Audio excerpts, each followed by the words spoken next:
Robert Lewandowski. இவர் பிரபல Poland நாட்டை சேர்ந்த கால்பந்தாட்ட வீரர். இவர் பிறந்திருக்கிறது 21/8/1988 காலை 10 AM வார்ஷாவில் பிறந்திருக்காரு. போலாந்து நாட்டில் ஐனம்சா கேபி. ஜாதகர் கன்னியா லக்னத்தில் பிறந்திருக்காரு. லக்னப்பாக கன்னியா ராசியில் 20 டிகிரி 52 நிமிடங்கள் குருவுடைய மண்டலத்திலையும் புதனுடைய சபலையும் அமைது. புதன் லக்னத்துக்கும் 10ஆம் இடத்துக்கும் அதிபதியாகி 11வது பாவத்தில் இருக்காரு. 3வது பாவ ஆரம்பமான விருச்சிக ராசியில் 18 டிகிரி 05 நிமிடங்கள் ராகுவுடைய மண்டலத்திலையும் கேதுவுடைய சப்புலையும் அமைது. ராகு 5வது பாவத்தில் அமர்ந்திருக்காரு. 5வது பாவம் விளையாட்டுத்துறைக்கு தலைமை பாவம்னு சென்ற பதிவுகள்லேயே பார்த்தோம். விளையாட்டுத்துறைக்கு தலைமை பாவமான 5வது வீட்டு ஆரம்பமுனைய ஆராய்வோம். 5வது வீட்டு ஆரம்பமான கும்பராசியில் 0 டிகிரி 49 நிமிடங்கள் கேதுவுடைய மண்டல பிரிவுலையும் சூரியனுடைய சபலையும் அமைது. கேது சூரியன் 2 கிரகங்களுமே 11வது பாவத்தில் இருக்காங்க. 10வது வீட்டு ஆரம்பமுனைய ஆராய்வோம்.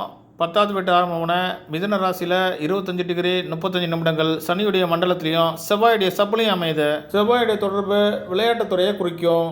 லக்ன சப்லடா புதன் அமைகிறாரு. புதன் லக்னாதிபதியாகி 1, 4, 7, 8, 10, 11 ஆகிய பாவங்களை மண்டலம் வாயிலாகவும் 5, 6 ஆகிய பாவங்களை சப்லாடு வேளாவும் குறிக்காட்டுறாரு. 5வது பாவ தொடர்பு 10வது பாவத்தோட இணைந்து செயல்படும் போது விளையாட்டுத்துறையில் அபரிமிதமான வெற்றி ஏற்படும்.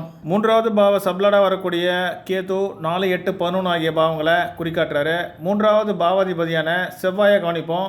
செவ்வாய் 5, 6 ஆகிய பாவங்களை மண்டலம் வாயிலாகவும் 3, 11 ஆகிய பாவங்களை சப்லாடு வாயிலாகவும் குறிக்காட்டுறாரு. விளையாட்டுத்துறைக்கு தலைமை பாவமான 5வது பாவ சப்லாடா சூரியன் வராரு. சூரியன் 1, 9, 11, 12 ஆகிய பாவங்களை மண்டலம் வாயிலாகவும் 4, 5, 8, 6 ஆகிய பாவங்களை சப்லாடு வாயிலாகவும் குறிக்காட்டுறாரு.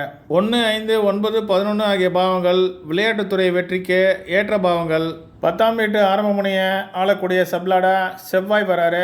செவ்வாய் 5, 6 ஆகிய பாவங்களை மண்டலம் வாயிலாகவும் 3, 11 ஆகிய பாவங்களை சப்லாடு வாயிலாகவும் குறிக்காட்டுறாரு.